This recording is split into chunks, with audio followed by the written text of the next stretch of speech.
നമ്മളിന്ന് സംസാരിക്കാൻ പോകുന്ന വിഷയം ഒരുപക്ഷേ നിങ്ങളുടെ ജീവിതത്തെക്കുറിച്ച് നിങ്ങൾ ചിന്തിക്കുന്ന രീതിയെ തന്നെ മാറ്റിമറിച്ചേക്കാം. വൈകാരികമായി പക്വതയില്ലാത്ത മാതാപിതാക്കൾ. അവർ നമ്മളിൽ ഉണ്ടാക്കുന്ന സ്വാധീനത്തെക്കുറിച്ചാണ് നമ്മൾ മനസ്സിലാക്കാൻ പോകുന്നത്. ഒരു ചോദ്യം ചോദിക്കട്ടെ, നിങ്ങളുടെ ജീവിതം അത് ശരിക്കും ജീവിക്കുന്നതിന് പകരം മറ്റാർക്കു വേണ്ടി അഭിനയിക്കുകയാണെന്ന് എപ്പോഴെങ്കിലും തോന്നിയിട്ടുണ്ടോ? പുറത്തുനിന്ന് നോക്കുന്ന ഒരാൾക്ക് എല്ലാം പെർഫെക്റ്റ് ആയിരിക്കും. നല്ല ജോലി, നല്ല ബന്ധങ്ങൾ എല്ലാമുണ്ട്. പക്ഷെ ഉള്ളിൻ്റെ ഉള്ളിൽ എന്തോ ഒന്ന് ശരിയല്ല. എന്താണെന്ന് കൃത്യമായി പറയാൻ പറ്റാത്തൊരു അസ്വസ്ഥത. ഒരുപക്ഷെ നിങ്ങൾ വിചാരിച്ചിട്ടുണ്ടാവാം ഇതെന്റെ മാത്രം പ്രശ്നമാണെന്ന്. എന്നാൽ കേൾക്കൂ, പ്രശ്നം നിങ്ങളുടേതല്ല. പ്രശസ്ത മനഃശാസ്ത്രജ്ഞനായ കാൾ യുങ് പറഞ്ഞതുപോലെ ജീവിതത്തിലെ ഏറ്റവും ആഴമുള്ള മുറിവുകൾ ഉണ്ടാകുന്നത് ഭയാനകമായി എന്തെങ്കിലും സംഭവിച്ചതുകൊണ്ട് മാത്രമല്ല, മറിച്ച് തീർച്ചയായും ഉണ്ടാകേണ്ടിയിരുന്ന ഒന്നിന്റെ അഭാവം കൊണ്ടാണ്. സ്നേഹം, അംഗീകാരം, വൈകാരികമായ പിന്തുണ, അതിൻ്റെയൊക്കെ അഭാവം. ആ വലിയ വിടവിന് ചുറ്റുമാണ് നിങ്ങൾ നിങ്ങളുടെ ജീവിതം തന്നെ പടുത്തുയർത്തിയത്. അപ്പോ എന്താണ് ഈ വിടവിന്റെ കാരണം? അത് വൈകാരികമായി പക്വതയില്ലാത്ത മാതാപിതാക്കളാണ്. ഇതിന്റെ അർത്ഥം അവർ മോശക്കാരായിരുന്നു എന്നല്ല. ഒരുപക്ഷെ അവർ നിങ്ങളെ സ്നേഹിച്ചിട്ടുണ്ടാവാം, പക്ഷേ അവർക്ക് വൈകാരികമായി നിങ്ങളുടെ കൂടെ നിൽക്കാൻ പറ്റിയില്ല.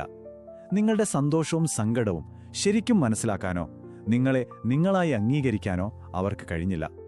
ഇവിടെയാണ് നമ്മൾ കാര്യങ്ങൾ മറ്റൊരു രീതിയിൽ കാണേണ്ടത്. നിങ്ങളുടെ ഈ സ്വഭാവങ്ങൾ അവയൊന്നും നിങ്ങളുടെ കുറവുകളല്ല, അല്ലേയല്ല. അവ നിങ്ങൾ ചെറുപ്പത്തിൽ അതിജീവിക്കാൻ വേണ്ടി പഠിച്ചെടുത്ത ബുദ്ധിപരമായ വഴികളാണ്.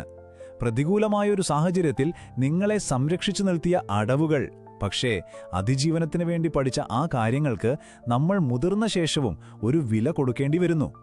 അത്തരം 6 അതിജീവന തന്ത്രങ്ങളെക്കുറിച്ചാണ് നമ്മൾ ഇനി നോക്കാൻ പോകുന്നത്. ഓർക്കുക, ഇവയൊന്നും നിങ്ങളുടെ തെറ്റുകളല്ല, മറിച്ച് നിങ്ങൾ എത്രത്തോളം ശക്തമായി പിടിച്ചുനിന്നു എന്നതിന്റെ അടയാളങ്ങളാണ്. അതിലൊന്നാമത്തത് ദി പെർഫോമർ, അതായത് അഭിനേതാവ്. നിങ്ങളുടെ സ്വന്തം വിലയും സന്തോഷവും നിങ്ങൾ കണ്ടെത്തുന്നത് നിങ്ങളുടെ ഉള്ളിൽ നിന്നല്ല, മറിച്ച് മറ്റുള്ളവരുടെ പ്രതികരണങ്ങളിൽ നിന്നും അവരുടെ അംഗീകാരത്തിൽ നിന്നുമാണ്. നിങ്ങൾ എപ്പോഴും മറ്റുള്ളവരെ സന്തോഷിപ്പിക്കാൻ ശ്രമിച്ചുകൊണ്ടേയിരിക്കും. കാൾ യുങ് ഇതിനെ പേഴ്സോണ എന്ന് വിളിക്കും. നമ്മൾ സമൂഹത്തിൽ അണിയുന്ന ഒരു മുഖംമൂടി. പക്ഷെ നിങ്ങളുടെ കാര്യത്തിൽ ആ മുഖംമൂടി വെറുമൊരു മറയല്ല, അത് നിങ്ങൾ തന്നെയായി മാറി. കാരണം നിങ്ങളുടെ യഥാർത്ഥ സ്വഭാവം പുറത്തെടുത്താൽ ആരും അംഗീകരിക്കില്ല എന്ന് നിങ്ങൾ ചെറുപ്പത്തിലേ പഠിച്ചു. അതുകൊണ്ടാണ് യഥാർത്ഥ നിങ്ങൾ എവിടെയോ ആഴത്തിൽ ഒളിച്ചിരുന്നു. അതുകൊണ്ടാണ് ചിലപ്പോൾ തനിച്ചായിരിക്കുമ്പോൾ നിങ്ങൾക്ക് വല്ലാത്തൊരു ശൂന്യത അനുഭവപ്പെടുന്നത്. ഇനി രണ്ടാമത്തെ അതിജീവന തന്ത്രം, ദി ഗിവർ. എപ്പോഴും കൊടുത്തുകൊണ്ടേയിരിക്കുന്ന ആൾ. മറ്റുള്ളവരുടെ സന്തോഷത്തിനും സങ്കടത്തിനും നിങ്ങളാണ് ഉത്തരവാദിയെന്ന് നിങ്ങൾക്ക് തോന്നാറുണ്ടോ? അവരുടെ മൂഡ് ശരിയല്ലെങ്കിൽ അത് നിങ്ങളുടെ തെറ്റാണെന്ന് നിങ്ങൾ ചിന്തിക്കാറുണ്ടോ? സാധാരണ ഒരു കുടുംബത്തിലെ വൈകാരികമായ പിന്തുണ മാതാപിതാക്കളിൽ നിന്ന് കുട്ടികളിലേക്കാണ് ഒഴുകേണ്ടത്, അല്ലേ? പക്ഷെ നിങ്ങളുടെ വീട്ടിൽ അത് നേരെ തിരിച്ചായിരുന്നിരിക്കാം. നിങ്ങളുടെ മാതാപിതാക്കളുടെ വികാരങ്ങളെ മാനേജ് ചെയ്യാൻ നിങ്ങൾ പഠിച്ചു. നിങ്ങളുടെ ആവശ്യങ്ങൾ മാറ്റിവെച്ച് അവരെ സന്തോഷിപ്പിക്കാൻ ശ്രമിച്ചു. അതിന്റെ ഫലമായി ഇന്ന് നിങ്ങൾ അനുഭവിക്കുന്നതോ എത്ര ഉറങ്ങിയാലും മാറാത്തൊരുതരം വിട്ടുമാറാത്ത ക്ഷീണം. മൂന്നാമത്തെ കാര്യം നിങ്ങളുടെ വികാരങ്ങളുമായി ബന്ധപ്പെട്ടതാണ്. അതിനെ ദ ഷാഡോ അഥവാ നിഴൽ എന്ന് പറയാം. നിങ്ങൾ നിങ്ങളുടെ വികാരങ്ങളെ പ്രകടിപ്പിക്കാതിരിക്കുക മാത്രമല്ല ചെയ്യുന്നത്, അത്തരം വികാരങ്ങൾ നിങ്ങൾക്കുണ്ടാകുന്നതിൽ പോലും നിങ്ങൾക്ക് നിങ്ങളോട് തന്നെ നാണക്കേട് തോന്നുന്നു. നമ്മുടെ ഉള്ളിൽ നമ്മൾ ഒളിപ്പിച്ചു വെച്ച ഭാഗങ്ങളെയാണ് കാൾ യുങ് നിഴൽ എന്ന് വിളിക്കുന്നത്. കുട്ടിക്കാലത്ത് നിങ്ങളുടെ ദേഷ്യവും സങ്കടവുമൊന്നും നിങ്ങളുടെ മാതാപിതാക്കൾക്ക് ഉൾക്കൊള്ളാൻ കഴിഞ്ഞില്ല. അതുകൊണ്ട് അത്തരം വികാരങ്ങൾ പ്രകടിപ്പിക്കുന്നത് അപകടമാണെന്ന് നിങ്ങൾ പഠിച്ചു. അതിന്റെ ഫലമായി ഇന്ന് നിങ്ങൾക്ക് ദേഷ്യം വരുമ്പോൾ ആ ദേഷ്യം നിയന്ത്രിക്കുന്നതിന് പകരം എനിക്കെന്തിനാ ദേഷ്യം വന്നത് എന്ന് ചിന്തിച്ച് നിങ്ങൾ നിങ്ങളെ തന്നെ കുറ്റപ്പെടുത്തുന്നു. ശരി, ഇനി നാലാമത്തെ അടയാളം. ഇത് നിങ്ങളുടെ പ്രണയബന്ധങ്ങളെയും സൗഹൃദങ്ങളെയും വരെ ബാധിക്കുന്ന ഒന്നാണ്. ഇതിനെ ദി പാറ്റേൺ എന്ന് വിളിക്കാം. നിങ്ങളെ വേദനിപ്പിക്കുന്ന തരത്തിലുള്ള ബന്ധങ്ങളിൽ തന്നെ നിങ്ങൾ വീണ്ടും വീണ്ടും ചെന്നുപെടാറുണ്ടോ? ഇത് വെറുതെയല്ല, നിങ്ങൾക്ക് പരിചിതമായതിനെ നിങ്ങളുടെ മനസ്സ് വീണ്ടും തേടിപ്പോകുന്നതാണ്. കുട്ടിക്കാലത്ത് നിങ്ങൾക്ക് കിട്ടിയ സ്നേഹം ഒരുപക്ഷേ സ്ഥിരതയുള്ള ഒന്നായിരുന്നില്ല. അതുകൊണ്ട് വൈകാരികമായി അകന്നു നിൽക്കുന്ന, എപ്പോൾ സ്നേഹം തരും എന്ന് ഉറപ്പില്ലാത്ത ആളുകളോട് നിങ്ങൾക്കൊരു പ്രത്യേക ആകർഷണം തോന്നും. ആ ഒരു അനിശ്ചിതത്വവും ഉത്കണ്ഠയും നിങ്ങൾ കെമിസ്ട്രി ആണെന്ന് തെറ്റിദ്ധരിക്കും. അതേസമയം നിങ്ങൾക്ക് സ്ഥിരതയും കരുതലും തരുന്ന ഒരാളെ നിങ്ങൾക്ക് ബോറിംഗായി തോന്നിയേക്കാം. കാരണം അങ്ങനെയൊരു അനുഭവം നിങ്ങൾക്കത്ര പരിചിതമല്ല. അഞ്ചാമത്തെ അതിജീവന തന്ത്രം നിങ്ങൾ ലോകത്തെ നോക്കിക്കാണുന്ന രീതിയെക്കുറിച്ചാണ്. The watcher. നിങ്ങളെപ്പോഴും ഒരുതരം ഹൈപ്പർ വിജിലൻസ് അവസ്ഥയിലായിരിക്കും. അതായത് ഒരു മുറിയിലേക്ക് കയറുമ്പോൾ തന്നെ അവിടുത്തെ എല്ലാവരുടെയും ഭാവം എന്താണ്, അവരുടെ മൂഡ് എന്താണെന്നൊക്കെ നിങ്ങൾ അറിയാതെ തന്നെ വിലയിരുത്തും. എപ്പോഴും ഒരു അലേർട്ട് മോഡിലായിരിക്കും നിങ്ങൾ. കുട്ടിക്കാലത്ത് നിങ്ങളുടെ മാതാപിതാക്കളുടെ എപ്പോഴാണ് ദേഷ്യം വരുന്നതെന്ന് പ്രവചിക്കാൻ പറ്റാത്തതുകൊണ്ടാണ് നിങ്ങൾക്കിത് ശീലമായത്.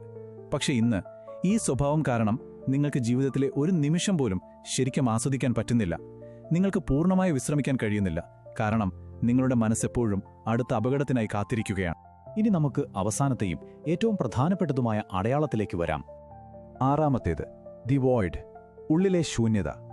ജീവിതത്തിൽ നിങ്ങൾ ഒരുപാട് കാര്യങ്ങൾ നേടിയിട്ടുണ്ടാകാം. പക്ഷേ എല്ലാ വിജയങ്ങൾക്കിടയിലും നിങ്ങളവിടെ ഒരുതരം പൊള്ളയായ തോന്നൽ, ഒരു വിടവ് അനുഭവപ്പെടുന്നുണ്ടോ? എന്തുകൊണ്ടാണ് ഈ ശൂന്യത? കാരണം ഒരു കുട്ടിക്ക് വേണ്ടത് സ്നേഹം മാത്രമല്ല, അവരെ ആരെങ്കിലും കാണാനും കേൾക്കാനും വേണം. അവരുടെ വികാരങ്ങളെ അംഗീകരിക്കണം. അത് കിട്ടാതെ വരുമ്പോഴാണ് ഉള്ളിൽ ആ വിടവ് രൂപപ്പെടുന്നത്. എന്നാൽ ഒരു സന്തോഷവാർത്തയുണ്ട്. ഇതിൽ നിന്ന് നമുക്ക് മുന്നോട്ടു പോകാൻ സാധിക്കും. ഈ അതിജീവന തന്ത്രങ്ങളിൽ നിന്ന് മാറി നമ്മുടെ എല്ലാ ഭാഗങ്ങളെയും അംഗീകരിക്കുന്നതിലൂടെ ഒരു പൂർണ്ണതയിലേക്ക് എത്താൻ കഴിയും. മുന്നോട്ടുള്ള യാത്രയിൽ 3 കാര്യങ്ങൾ ഓർമ്മിക്കാം. 1. നിങ്ങളുടെ മാതാപിതാക്കളെ കുറ്റപ്പെടുത്തുന്നതിൽ കാര്യമില്ല.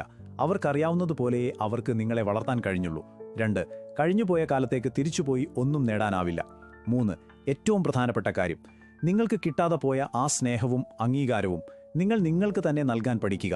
നിങ്ങളുടെ വികാരങ്ങളെ നിങ്ങൾ തന്നെ അംഗീകരിക്കുക. നിങ്ങളുടെ ആവശ്യങ്ങൾക്ക് നിങ്ങൾ തന്നെ വില കൊടുക്കുക.